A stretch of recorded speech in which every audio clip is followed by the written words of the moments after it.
E-commerce is now a very familiar retail channel to make product decisions, with consumers expecting their favorite brands and companies to sell and buy anything at their home place. An examination of the evolution of retail over time highlights the overcoming or changing nature of retail and the underlying reasons for its transformation. Additionally, a review of retail's history highlights how differentiated the industry has become with the recent shift to e-commerce, which has disrupted the norm more than any other retail platform.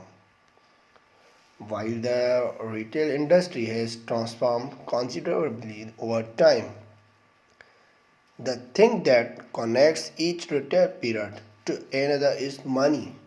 Dating back to 1200 BC, archaeologists have found cowrie shells that market and the monetary value of commercial transactions.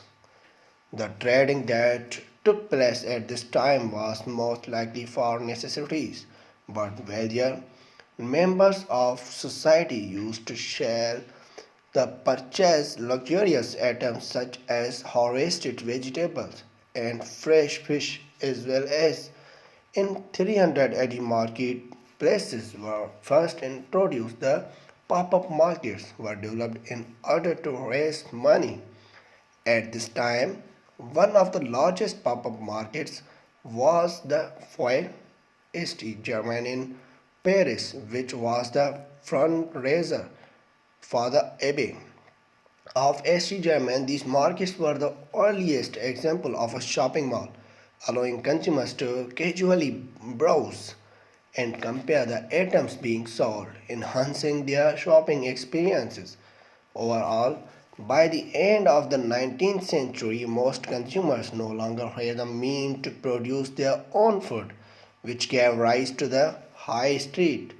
On this street, the market stalls transformed into permanent store from front of home and delivery as well as store credit were introduced.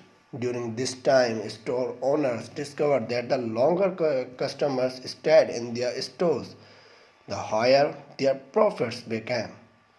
This correction incentivized the owner to